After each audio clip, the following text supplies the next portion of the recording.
Então, vamos lá. Todo dia é quente, é verdade.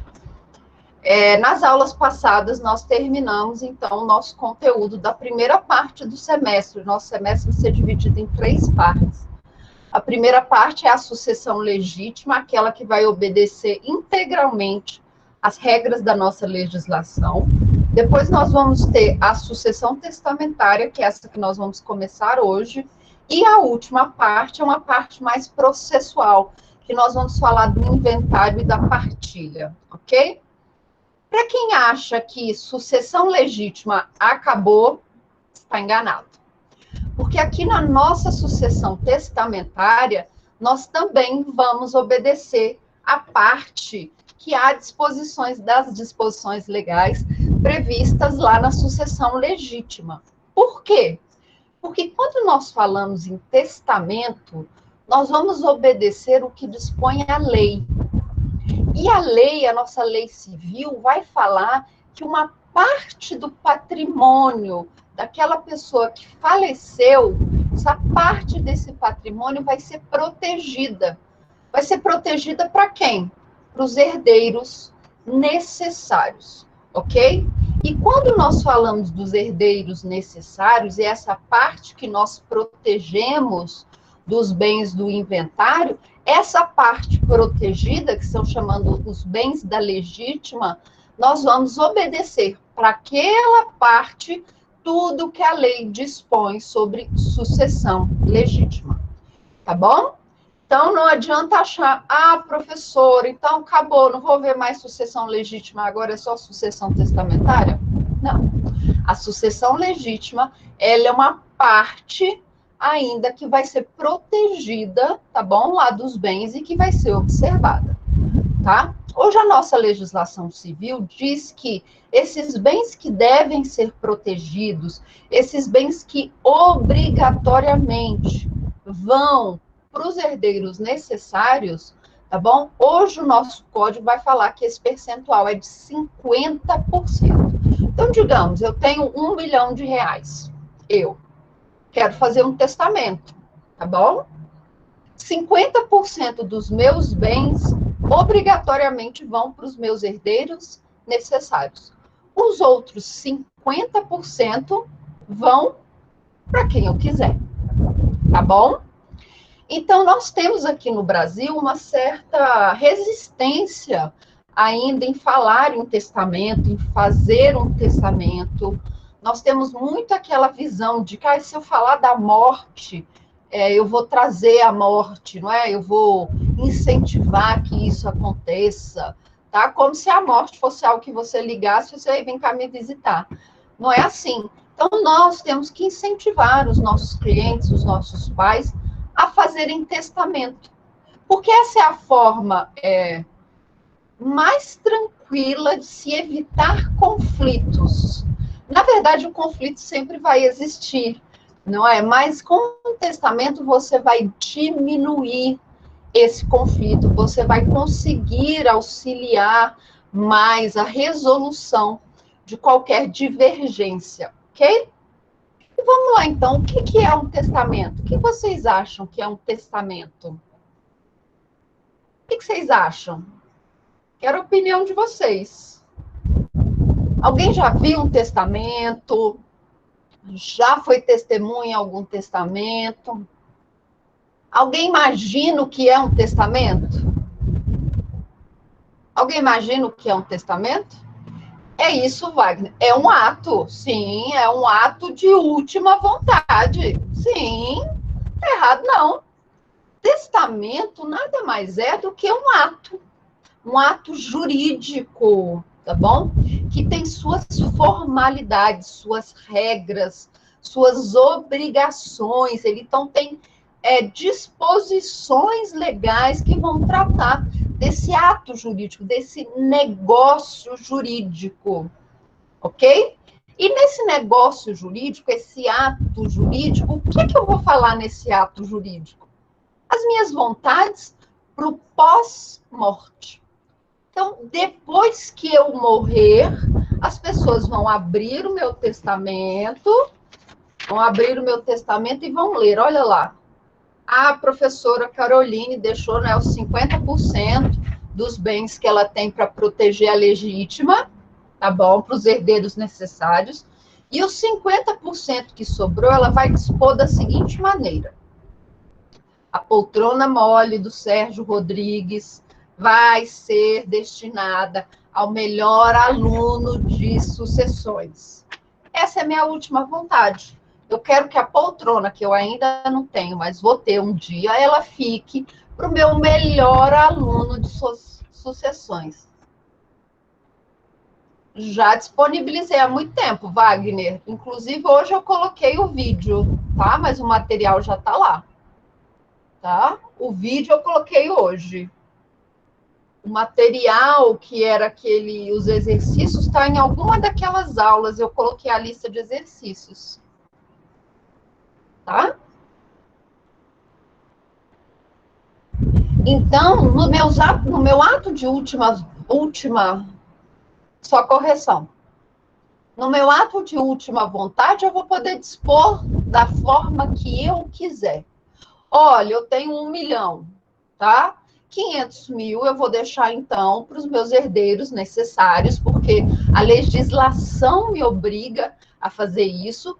E os outros 50%, que equivale a 500 mil, não, esse eu vou doar todo para uma instituição de caridade. Eu posso fazer isso? Posso, tá bom? Porque o testamento nada mais é, então, do que esse ato de expressão da última vontade.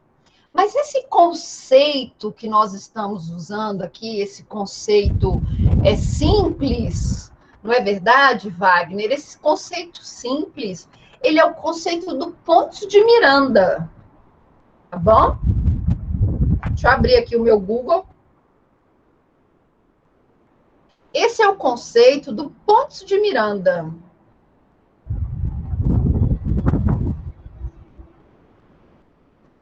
É o Pontes de Miranda que vai falar que o testamento, ele é o ato jurídico, tá bom? A expressão da última vontade do de cujus, ok? Esse doutrinador é bom? É bom. Pontes de Miranda, excelente doutrinador, ok? Ele é um dos autores clássicos de direito civil? É legal. Mas nós já temos doutrinadores mais modernos, a Maria Helena Diniz, por exemplo. E ela vai pegar esse trecho do Pontes de Miranda, esse conceito do Pontes de Miranda, e vai destrinchar esse conceito num conceito muito mais amplo, num conceito que vai abranger algumas das características do testamento.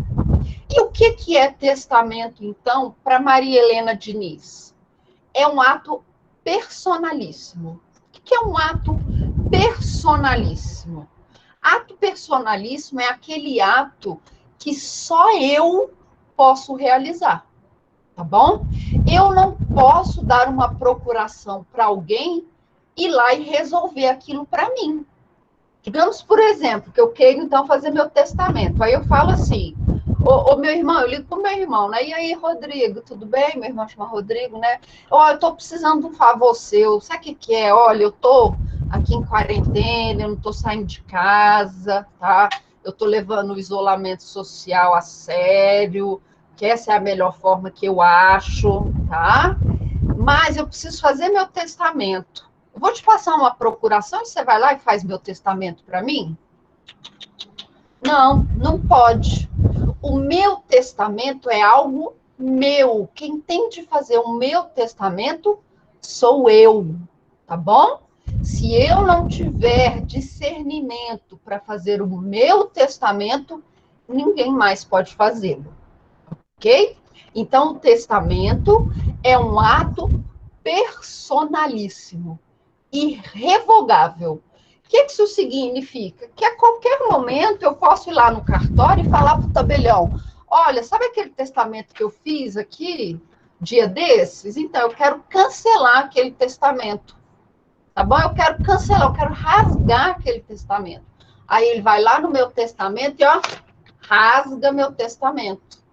tá bom? Ele é revogável, ok? Então, a qualquer momento, eu posso revogá-lo. Então, é um ato personalíssimo, revogável, pelo qual alguém, de conformidade com a lei, prestem atenção. Então, não é porque eu vou dispor da forma como eu quiser, que eu vou deixar de obedecer à lei. Até para o testamento eu vou obedecer formalidades, tanto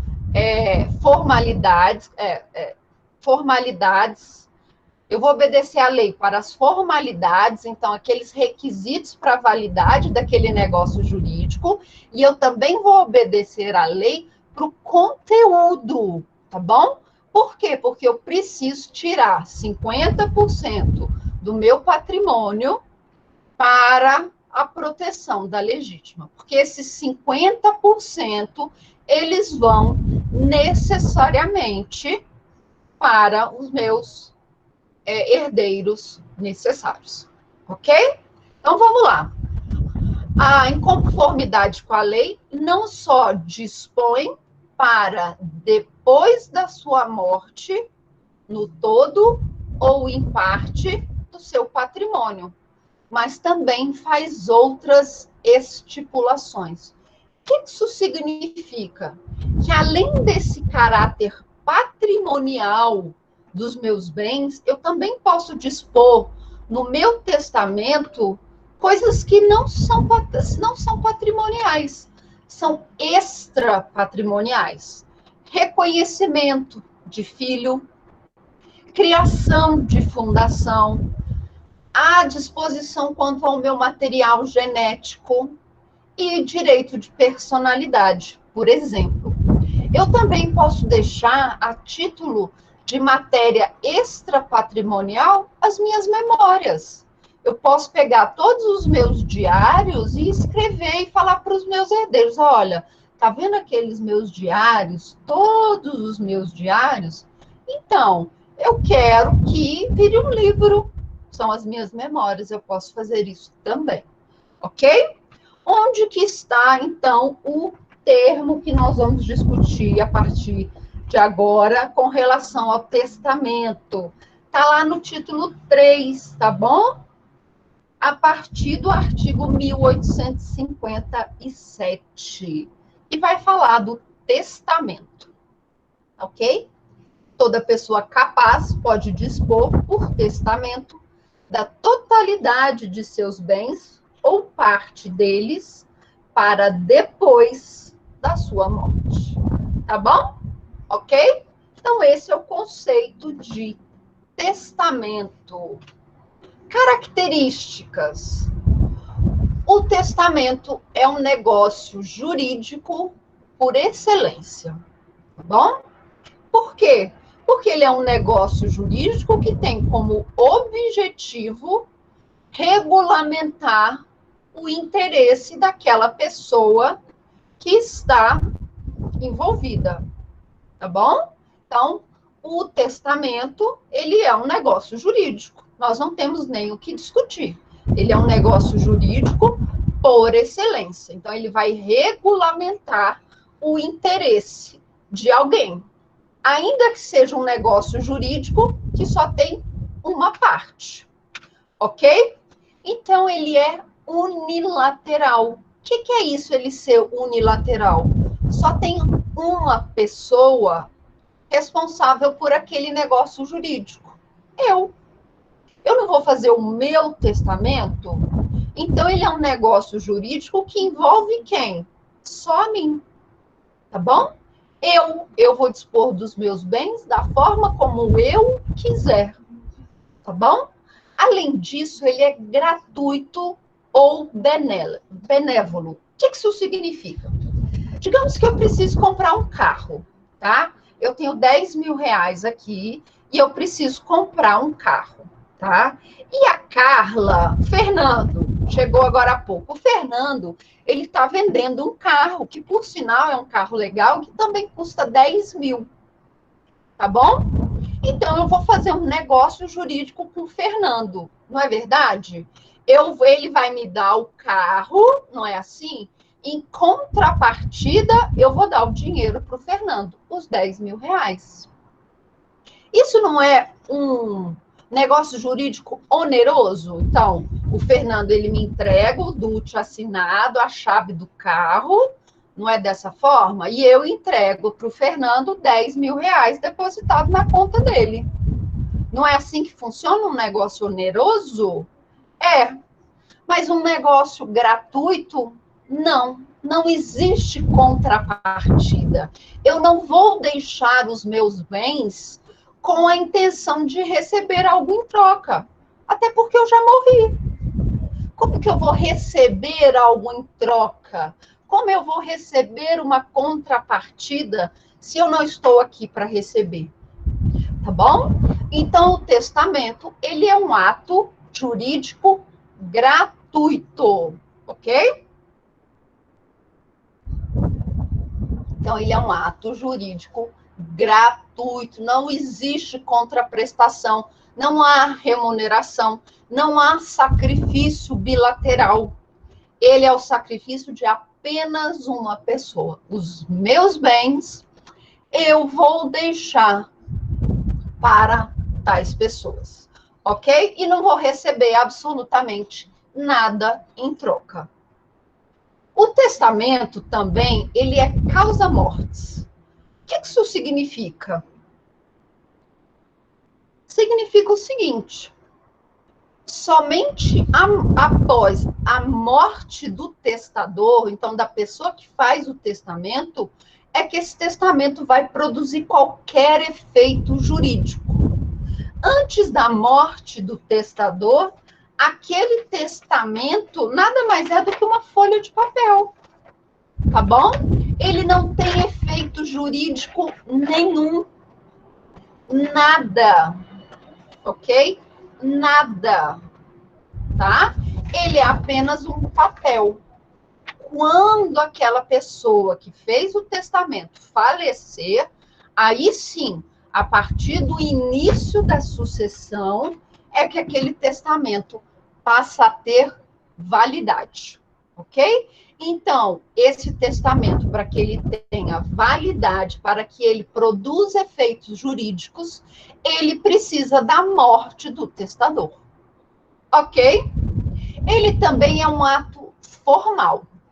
E aqui nós precisamos observar, porque nós vamos ter regras com relação às formalidades desse negócio jurídico e também vamos ter regras com relação ao conteúdo desse negócio jurídico, ok? Então, existem regras. Quando nós formos falar depois da prova, tá bom? Quando nós formos falar depois da prova, então, dos tipos de testamento, eu vou falar de algumas regras formais, ok? Mas desde a hora que a aula começou, eu já estou falando de regras materiais. Quais regras são essas? Quanto ao conteúdo, observar a legítima, tá bom? Então, eu tenho de observar a legítima. Separando a legítima, eu posso dispor do que sobrou 100%, 90%, 80%, 50%, 30%, 20%, 5%. Ok? Então, vamos lá. O que do meu patrimônio total, eu vou tirar a parcela desse meu patrimônio, ok? Que vai ser aquele patrimônio que eu vou deixar exclusivamente para os meus herdeiros necessários, tá bom? Eu vou deixar exclusivamente para os meus herdeiros necessários e o que sobrar eu posso dispor da forma como eu quiser, tá bom? Ele é um ato, como eu disse para vocês, personalíssimo, então só eu posso fazer o meu testamento, tá bom? Eu que tenho que ir até o cartório, por exemplo, e fazer o meu testamento. Sou eu que tenho que ler o meu testamento, assinar o meu testamento e falar lá para o tabelião, olha, esse testamento aqui é meu, essas aqui são as disposições da minha última vontade, ok? Posso fazer isso? Posso, tá? Então, o testamento é um ato personalíssimo, unilateral. Ele não pode ser feito por procuração, seja pública ou privada. Ele não pode ser feito por telepatia, nada disso, tá? Ele deve ser, então, feito pela pessoa do testador. E, por fim, o testamento, ele é revogável, como eu disse para vocês. Basta eu ir lá no cartório e falar para o tabelião, olha, eu quero fazer um testamento. Tá bom? Quero fazer um testamento. Olha, eu não quero mais que esse testamento seja válido. Ou não, olha, lembra que eu vim aqui mês passado fazer um testamento? Então, hoje eu quero fazer outro. Porque eu adquiri um novo imóvel e eu quero colocar no meu testamento. Então, eu quero fazer um novo testamento. Tá bom?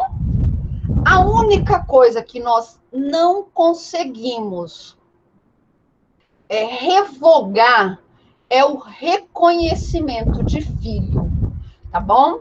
Isso aí eu não posso revogar. Digamos que lá no meu testamento que eu fiz, eu falo o seguinte, olha, reconheço fulano de tal como meu filho, ok?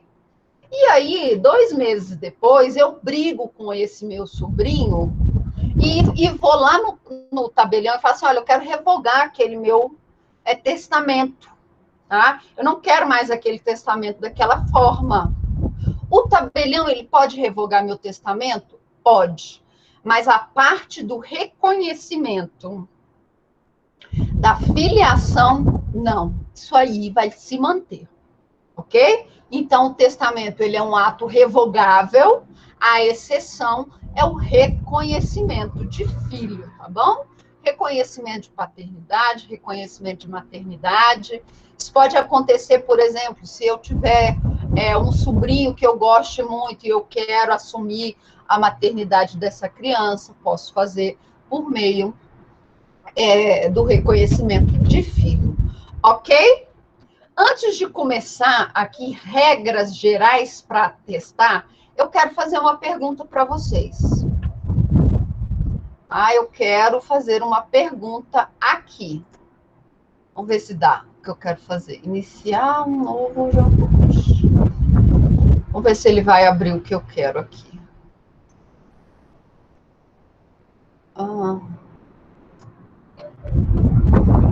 Cancela. Não, não era isso que eu queria, não, mas... Vamos lá. Imagine a seguinte situação. O Zezinho, ele é casado com a Mariazinha, tá bom? O Zezinho, ele é casado com a Mariazinha.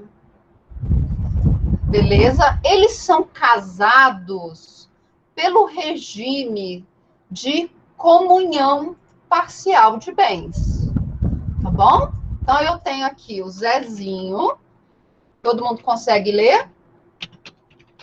Zezinho. Tá? O Zezinho, ele é casado com a Mariazinha.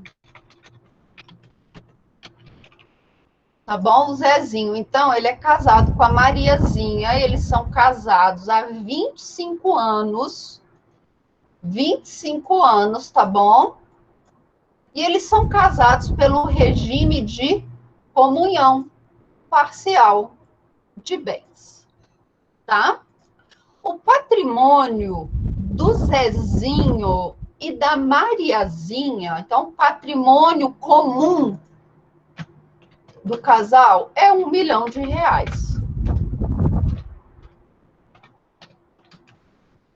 O Zezinho, coitado, ele tá com Covid. Tá? Ele tá com Covid, tá muito mal. Tá? Os filhos já vão levá-lo pro hospital, mas antes ele fala o seguinte: não, antes de me levar pro hospital, eu quero ir lá no doutor, deixa eu ver que doutor aqui. No doutor Wagner, eu quero ir lá no doutor Wagner, porque eu quero fazer o meu testamento. Eu quero que ele me oriente como eu vou fazer o meu testamento. Tá bom? Zezinho e a Mariazinha, eles têm 3 filhos. E aí, doutor Wagner, e aí, colegas, como vai ficar essa divisão desses bens? O que você vai falar para o Zezinho se ele chegar lá no seu escritório e falar que ele quer fazer um testamento, porque ele está com Covid e ele está com receio de falecer? O que você vai falar para ele? Ele e a Mariazinha, eles têm um patrimônio de R$ 1 milhão. Como vai se dar, então, essa divisão? E aí, Lucilene? E aí, Ludmila? Como vai se dar essa divisão? Quanto cada filho vai receber da parte da legítima? O Zezinho chega para você e fala assim: ai, doutora Ludmila, olha só, eu tenho 3 filhos, sabe? Mas eu não gosto deles. Eu gosto mesmo é do meu afilhado, tá? O Mário. Então, eu quero que todos os meus bens que eu possa dispor, eu quero que tudo meu vá para esse meu sobrinho Mário, porque é ele que me ajuda, tá? Na hora da dificuldade. E aí? Ó, Beatriz, metade para Mariazinha e a outra metade divide para os filhos? Mas, Beatriz, ele quer fazer um testamento. Ele quer deixar tudo para o sobrinho preferido dele, o Mário. Como que vai ficar essa divisão? E aí? Exato, Wagner. Olha só.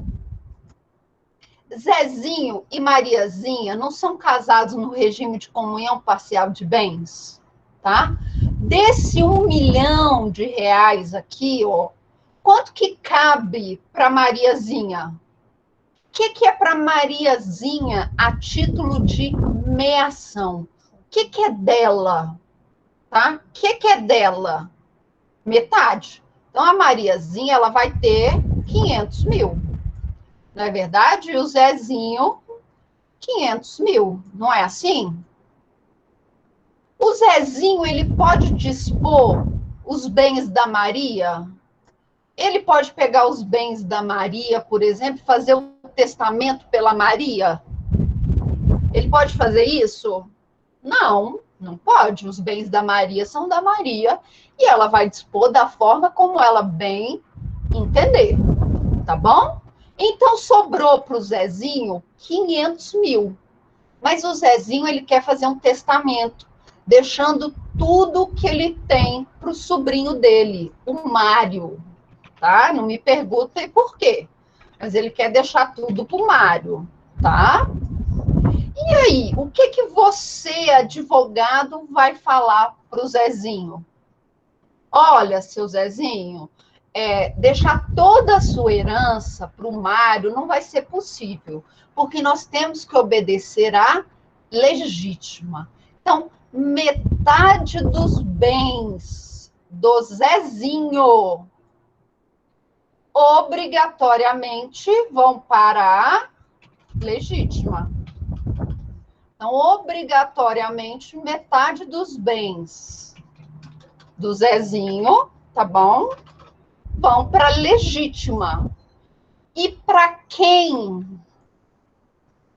esses 250 mil da legítima vão?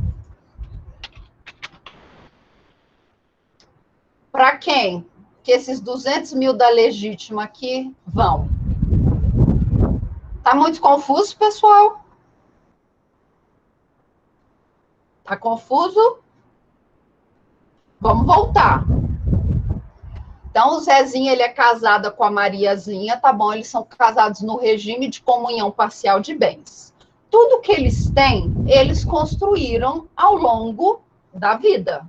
Tá bom, Beatriz? Tudo que o Zezinho e a Mariazinha têm, eles construíram durante o casamento. Só que agora o Zezinho resolve fazer um testamento, tá? E ele te procura, Beatriz, para você fazer, dar-lhe orientações de como proceder. Aí o que você vai falar para o Zezinho?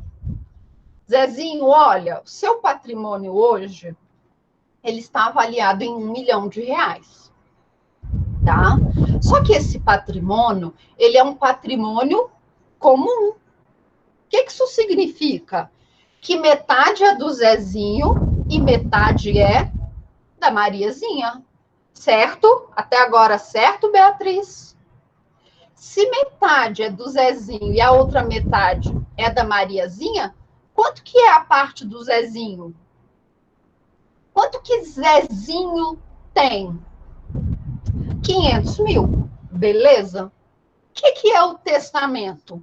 É um ato jurídico, é um negócio jurídico unilateral, personalíssimo, revogável da disposição das últimas vontades.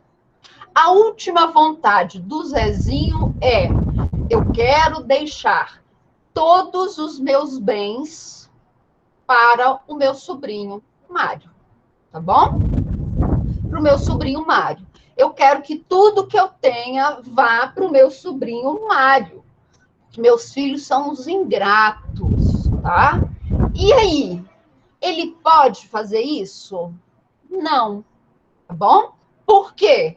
Porque o Código Civil diz o seguinte: 50% dos seus bens, quais são os bens do Zezinho? 500 mil, não é? 50% dos seus bens, eles são destinados aos seus herdeiros necessários. Tá bom? E os outros 50%, sim, esse aí você pode dispor da forma que você quiser. Então, por mais que seja da vontade de Zezinho deixar tudo para o Mário, deve resguardar o direito da esposa e dos filhos? Sim, Beatriz. Agora, essa é a minha pergunta. Esse direito que você aí falou, que é direito de resguardar o direito dos filhos e da esposa e dos ascendentes, são os herdeiros necessários, não são? Nesse caso hipotético aqui, quem que vai receber essa legítima de 250 mil? Quem vai receber essa legítima aqui de 250 mil?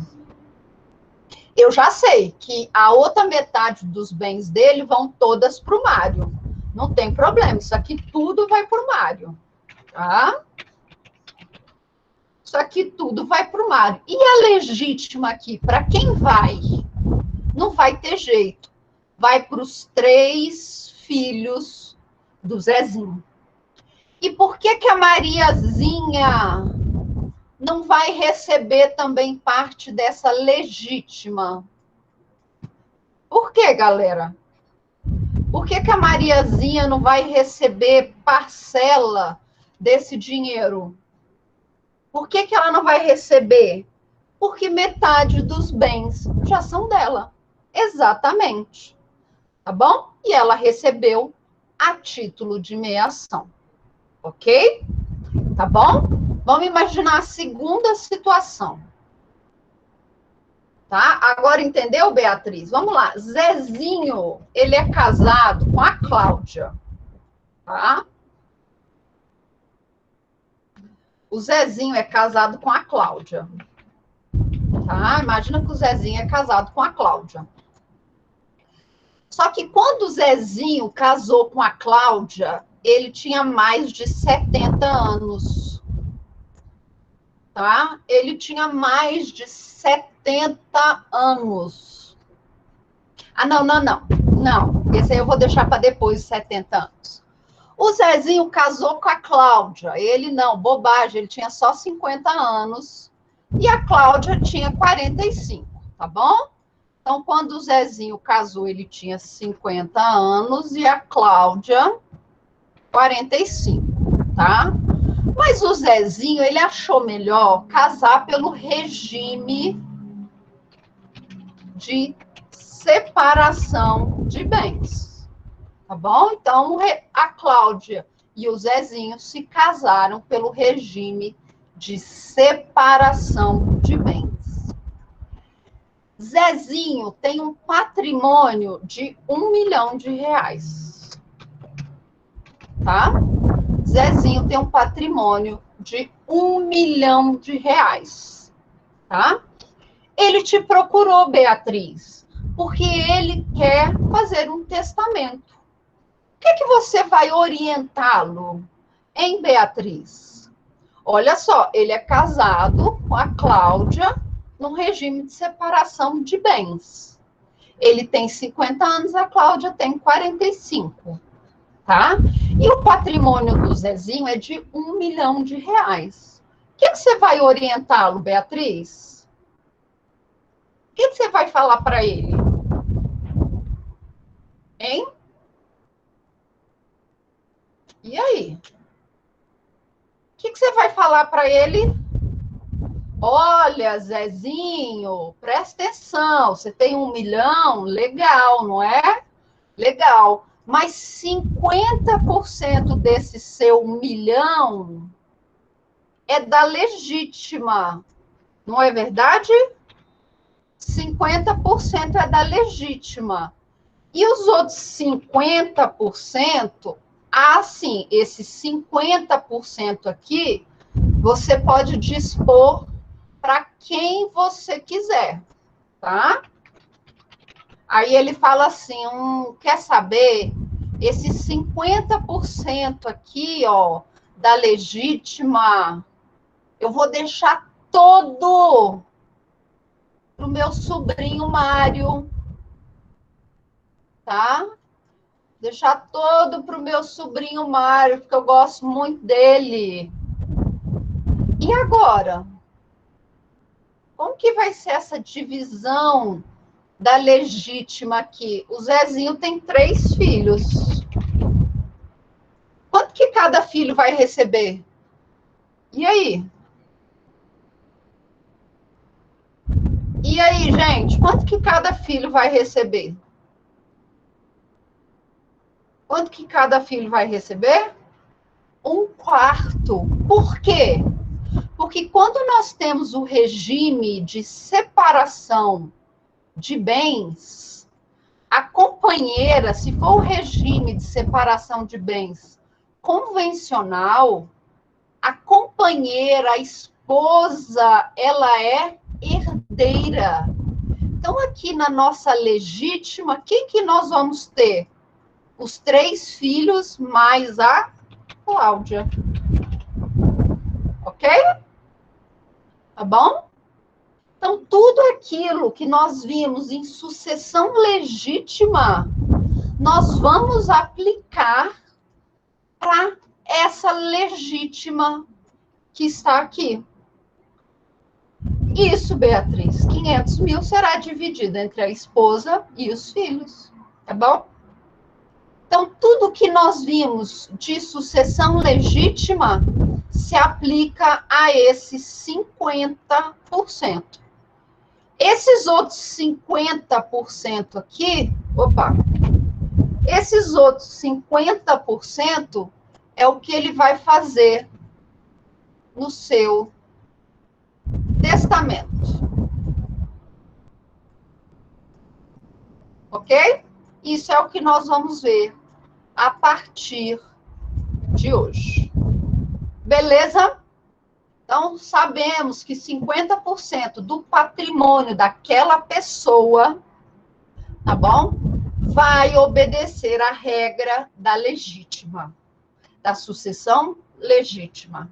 E os outros 50%, ele vai dispor em testamento da forma como ele bem entender. Combinado? Ok? Então, vamos continuar. Tá? Vamos continuar.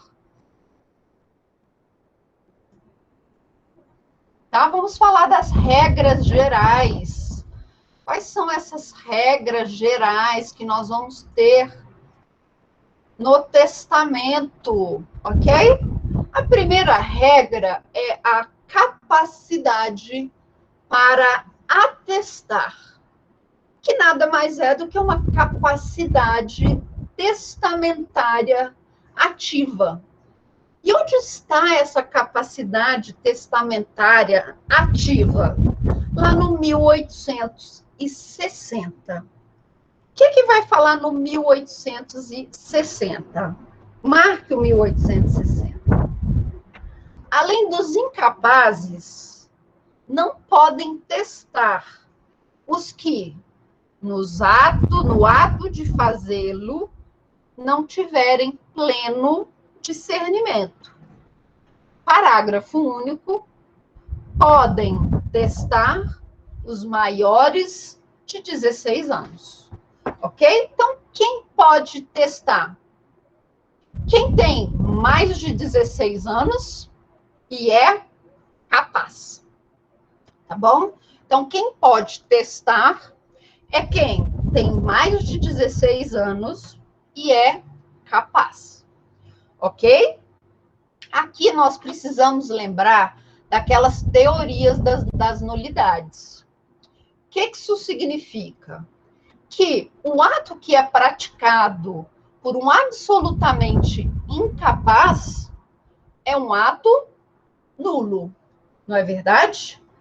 E aquele ato que é praticado por um relativamente capaz, por exemplo, uma criança de 16 anos, ele é um ato anulável. O que isso significa? Que se aquele testamento ele é de alguma forma benéfico para o menor, ele é um ato válido. Mas se ele é ruim para o menor, ele é um ato nulo. Ok? Então, lembrem-se da teoria das nulidades. Então, quem pode testar? Os maiores de 16 anos. Ok? Então, os maiores de 16 anos podem testar. Mas, além da idade, nós vamos ter outro requisito, que é um requisito do discernimento da pessoa naquele momento em que ela fez o seu testamento. Ok? Para isso, nós chegamos naquela questão que sempre cai em prova, tá bom? Que é o artigo 1861. O artigo 1861, ele vai falar algo no seguinte sentido. Imagine a hipótese. Eu tenho mais de 16 anos? Tenho, tá bom? Eu estou em plena faculdade mental?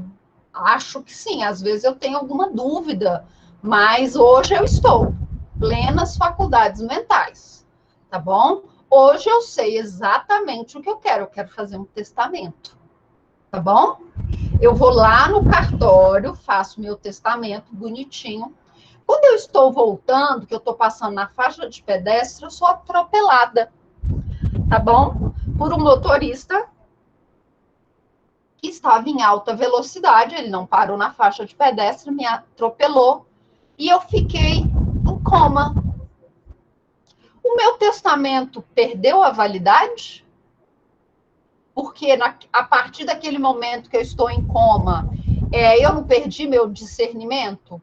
Eu sou capaz de responder por mim? Eu sou capaz de pegar o telefone e ligar para alguém e brigar com alguém? Olha só, quem mandou você me atropelar? Eu tenho algum discernimento para... Exato, né, Ludmila? Exato. Então, o que vai dizer o artigo 1861?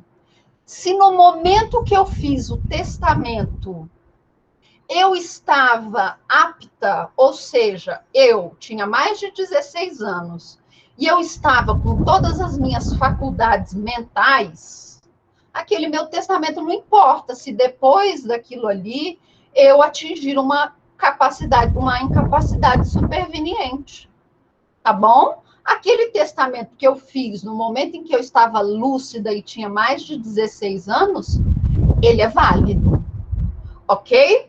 Agora imagine uma outra situação. Eu tenho 15 anos, tá? Quando for, hoje é que dia? Hoje é que dia, mãe? Hoje é que dia? 29? Então, hoje, tá? É dia 29, eu tenho 15 anos. Amanhã é dia 30, eu vou fazer 16 anos. Aí hoje, eu vou lá no cartório e falo assim pro tabelião, olha, eu quero fazer meu testamento. E ele vai lá e digita meu testamento.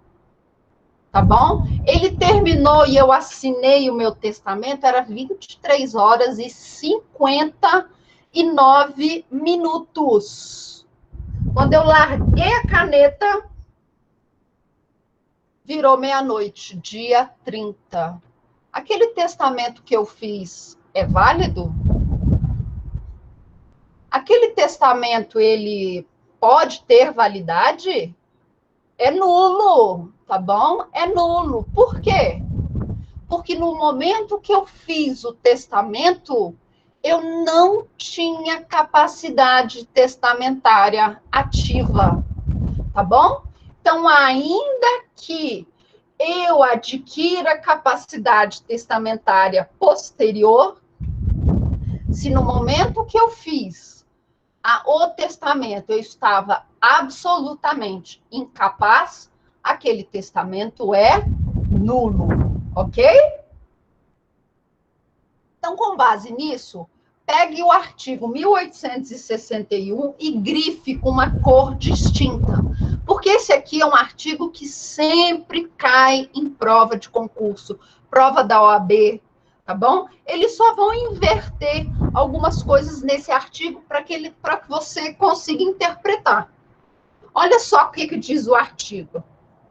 A incapacidade superveniente, ou seja, eu fui atropelada, tá bom? Eu fui atropelada, estou em coma, eu não tenho capacidade nenhuma, tá? Para exercer qualquer ato da vida civil, ok? Então, a incapacidade superveniente do testador não invalida o testamento, tá bom? Então, se eu fiz um testamento, eu estou apta, né? Eu tenho a capacidade testamentária ativa, eu fiz meu testamento. Se, no momento posterior, eu adquiro uma incapacidade superveniente, não vai anular aquele testamento que eu já fiz, tá bom? E a segunda parte do artigo. Nem o testamento do incapaz se valida com a superveniência da capacidade. Ok? Então, imagine, lembrem-se do menino de 15 anos que está fazendo o testamento. Ainda que ele esteja com as suas faculdades mentais, mas ele não tinha 16 anos. Ainda que no segundo posterior ele faça 16 anos, no momento que ele assinou aquele testamento é nulo, porque ele não tinha capacidade testamentária ativa. Ok? E as pessoas portadoras de necessidades especiais? Elas podem fazer testamento? Claro que pode, gente. Claro que pode. Com o Estatuto da Pessoa com Deficiência, que foi o nosso primeiro tratado internacional de direitos humanos, que foi aprovado, tá bom? Com o trâmite da emenda constitucional, tá? Ele tem status constitucional, tá bom?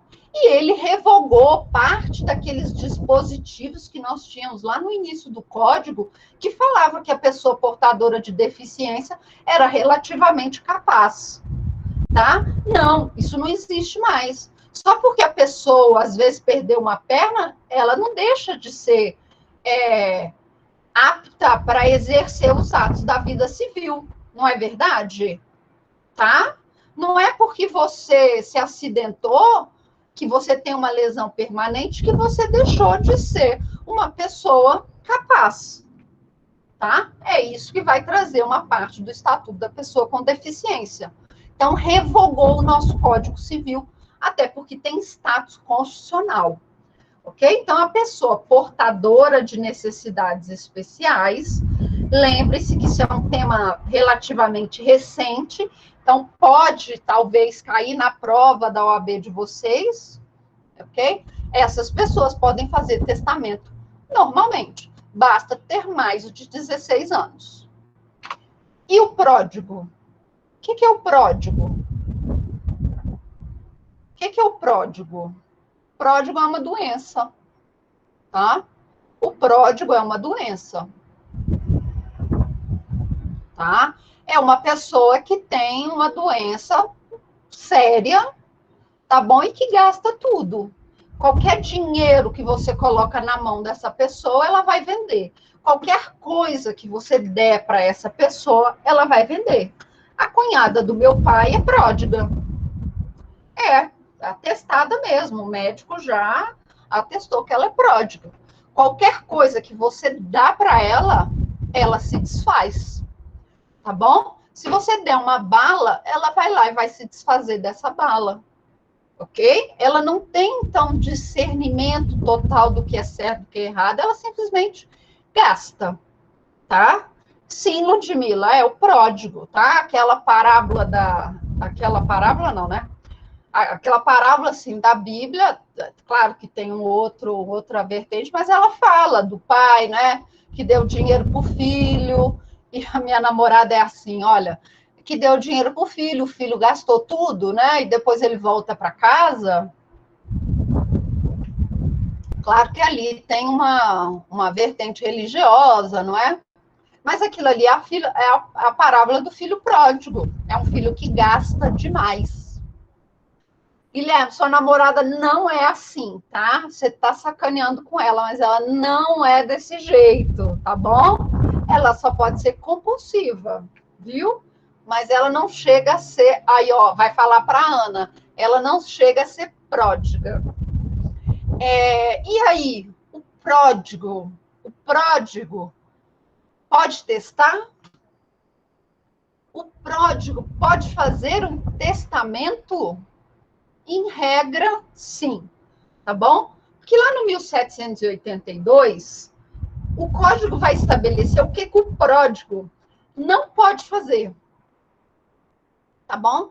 O 1782 vai falar o que ele não pode fazer, e lá não está testamento. Então, com base no que está lá no código, a parte da doutrina vai entender que o pródigo pode fazer um testamento, que esse testamento não é nulo, tá bom? Mas outra parte da doutrina vai entender que o pródigo, ele é meio que incapaz, tá bom? Porque ele não tem discernimento do que é certo e do que é errado, de quanto vale as coisas, tá bom? Então, em regra, o pródigo pode, tá? O pródigo pode, porque no 1782 o código vai trazer o que ele não pode fazer. E lá, alguns doutrinadores vão entender como um rol taxativo, e lá não está o testamento. Outros doutrinadores vão entender como um rol enumerativo, ok? E que o testamento pode ser incluído por outras disposições, disposições legais, tá bom? Conteúdo patrimonial, nós já vimos, não é? O conteúdo patrimonial do nosso testamento. Tá? O que nós vamos colocar ali no nosso conteúdo? Tudo, seja patrimonial ou extra patrimonial, tá bom? Digamos que o Zezinho, sabe o Zezinho que você orientou? O Zezinho, ele não quis deixar só 50%. Ele não quis deixar só 50% dos bens dele para o Mário. Ele deixou 60% dos bens dele do Mário. Pode. Você pode deixar mais do que 50% para alguém? Você pode dispor em testamento 60% dos seus bens? Não. Tá bom? Quando isso acontece, esses bens que ultrapassam o limite de 50%, nós vamos ter o que nós chamamos de redução das disposições testamentárias. Tá? É isso que a esposa do Gugu, a companheira dele, quer fazer. Tá? É isso que ela quer fazer. Ela quer entrar como meieira dele, ok? Meieira. Para quê? Para que a legítima, tá? Então, 50% dos bens que o Gugu possuía sejam divididos exclusivamente para os seus 3 filhos. Tá bom? Beleza? E o outro restante vai ficar uma parte menor para o sobrinho e a outra parte para os filhos. Tá bom? Então, o que nós podemos colocar no nosso testamento? Tirou 50% da legítima? Tudo. Eu posso colocar no meu testamento a minha coleção de Barbies? Posso colocar. Eu posso colocar a minha coleção de selos? Pode colocar a sua coleção de selos. Eu posso colocar a minha coleção de latinhas? Pode colocar. Wagner, o conteúdo de um testamento. O que você vai colocar no conteúdo do testamento? Bens. Não é? Móveis, imóveis, semoventes. Tá bom? E aqui nós vamos ter 2 tipos de bens. Bens que são chamados patrimoniais, então bens que têm um valor financeiro significativo, e bens extrapatrimoniais. O que é isso? Aquilo que tem mais um valor sentimental,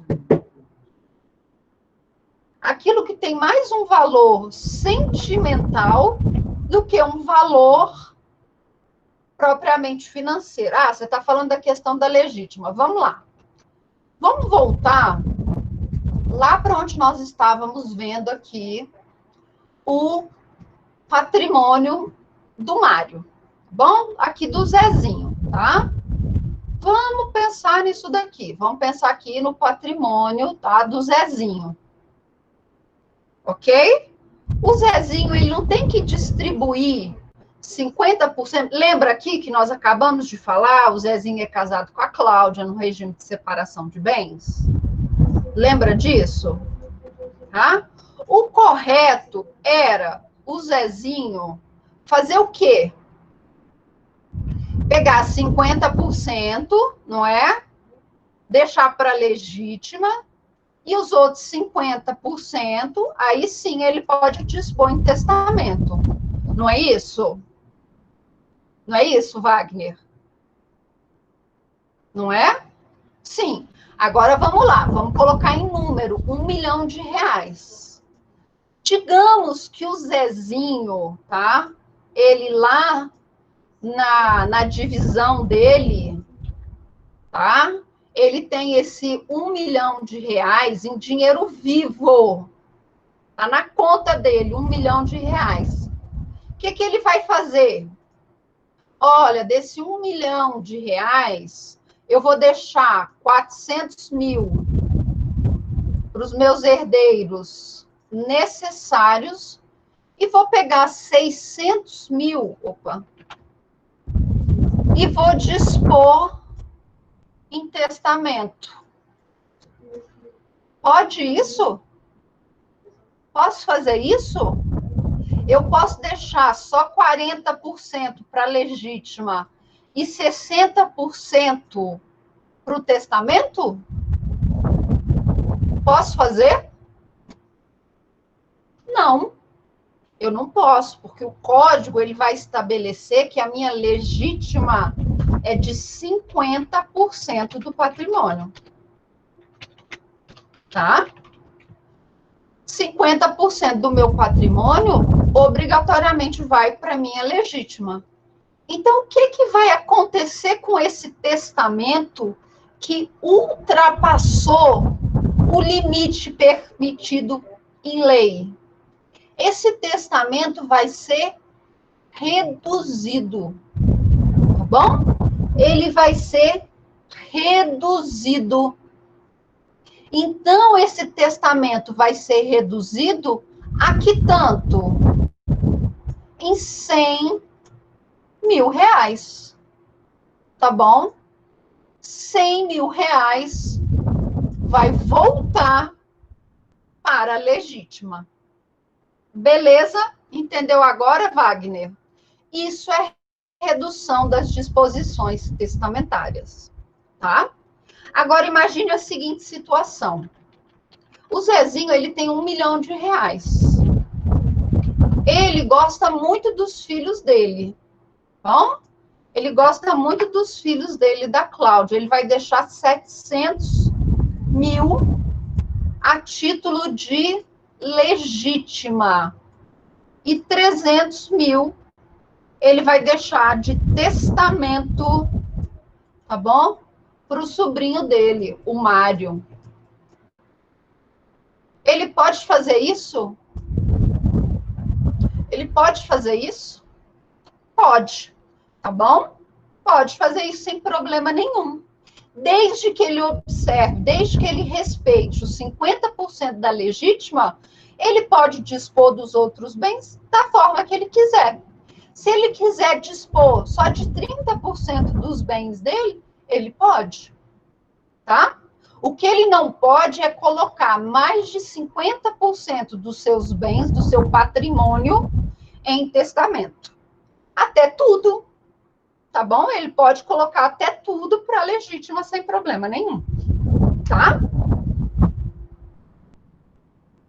Ok? Então, a redução das disposições testamentárias, ela nada mais é do que você retirar aquele percentual que extrapolou os 50% do patrimônio dos bens do testador. Combinado? A lei, exato, Wagner, a legítima ela tem que ser no mínimo 50%, tá? E o testamento ele vai ser no máximo 50% do patrimônio da pessoa. Tá bom? Ok? Continuando.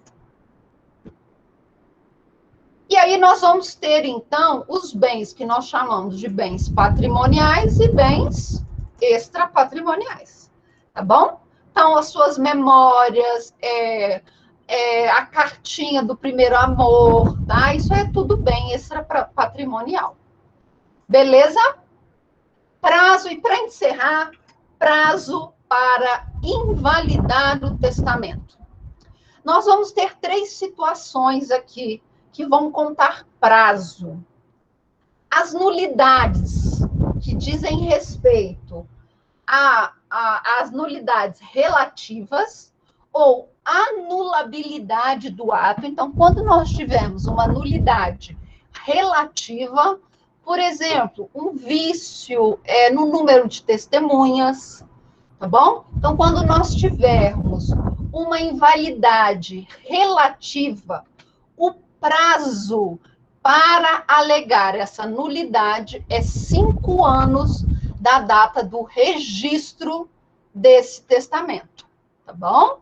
Então, se eu tenho uma nulidade relativa, o prazo para eu alegar essa nulidade vai ser de 5 anos do registro do testamento. Agora, se eu tenho um vício de consentimento, o que é um vício de consentimento? Erro, dolo, coação. O prazo vai ser de 4 anos a contar do conhecimento desse erro, dolo ou coação. Por exemplo, o filho mais velho, tá? Ele vai coagir o Zezinho. Ele vai falar o seguinte para o Zezinho: olha aqui, se você não deixar tudo para mim, tá? Eu vou matar os seus outros filhos. E aí, o Zezinho, coagido, não é? Ele foi lá e fez o testamento, deixou toda a parte que ele podia dispor para o filho mais velho. 10 anos depois daquele testamento, tá? O Zezinho faleceu e o irmão mais novo escutou o irmão mais velho falando que tinha coagido o pai. Tá bom? Então, é a partir desse conhecimento, você vai ter 4 anos para anular esse testamento. Ok? Isso também vai valer para fraude, vício de lesão e fraude contra credores. Então, o credor, ele também pode requerer ok? A anulação do testamento, se ele só, a partir do momento que ele toma conhecimento de que aquele testamento foi feito para fraudar credores. Professor, eu conheci um caso que a filha fez isso. Sério, Larissa? Que legal! Não, Fernando, não é a partir da partilha, tá? É a partir, então, do registro para nulidades relativas e vício de consentimento é a partir do conhecimento do vício. Ô, Larissa, pior que tem muito, sabia? Tem muito filho que coage o pai para o pai transferir bens para o nome dele, tá? Tem muito filho que faz isso, principalmente se os pais são mais idosos, tá bom? E, por fim, se nós tivermos uma nulidade absoluta ou uma simulação, e agora? Tem prazo? Não tem prazo? Vamos pegar um caso aqui bem fácil. Sabe aquele meu testamento que eu fiz faltando 1 segundo para eu fazer 16 anos? Aquele testamento, aquela nulidade, vocês acham que era uma nulidade relativa ou uma nulidade absoluta? Eu fiz, eu não tinha capacidade para testar. Então, ela é uma nulidade absoluta, não é? E nulidade absoluta tem prazo para ser arguída? Ou ela é matéria de ordem pública? E aí? Olha só que bagunça que a doutrina majoritária resolveu fazer na nossa cabeça. Para a doutrina majoritária, o prazo para se alegar a nulidade absoluta ou a simulação de um testamento é de 5 anos. Se ninguém falar nada no prazo de 5 anos do registro, significa que aquilo tornou-se válido. Não é? E olha só o que diz a doutrina minoritária. Não, calma lá. Se é matéria de ordem pública, não prescreve. Não é desse jeito? A qualquer momento eu posso alegar a nulidade. Ok? Não é assim que nós aprendemos na escola? Não é isso que nós aprendemos na faculdade? Pelo menos foi isso que eu aprendi. Pelo menos é isso que eu tiro de leitura do código. Porque se o código, lá no 1861, fala o seguinte, olha, nem o testamento do incapaz se valida com a superveniência da capacidade, como que eu vou estabelecer um prazo de 5 anos para eu tornar aquele testamento válido? Não é verdade? Então, se eu fosse adotar qualquer uma dessas doutrinas, eu adotaria a teoria da doutrina minoritária, porque aqui, para mim, faz mais sentido, tá bom?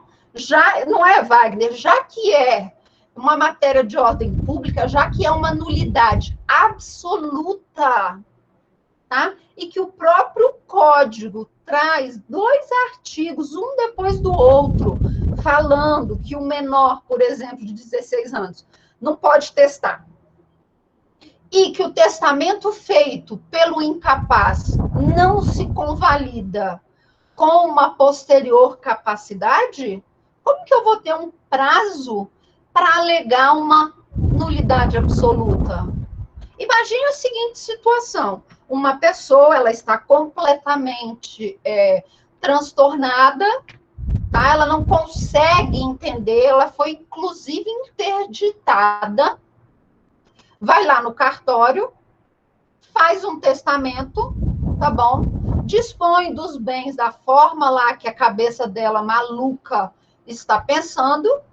Se ninguém questionar aquele testamento no prazo de 5 anos, aquele testamento está válido? Mas não é isso que diz o código. O código diz que não. Tá bom? Mas cuidado, porque nós temos essa discussão na doutrina. Tá bom?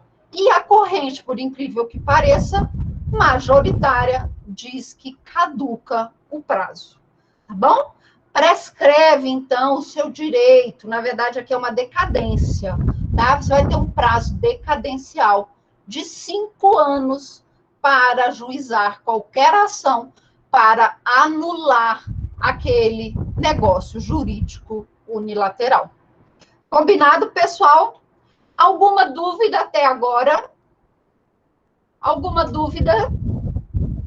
Não? Tranquilo?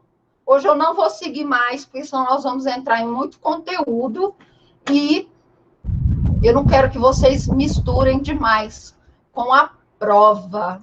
Beleza, pessoal? Então, boa semana para vocês. Bom descanso, tá? Bom descanso, estudem para a prova, tá? A prova, como eu disse, não está difícil, mas também não está fácil, tá bom? Ela exige leitura, leitura e leitura. Façam com calma, tá bom? Um beijo para todos e até semana que vem. Ah, não, semana que vem não. Semana que vem é a prova, né? Até daqui 15 dias.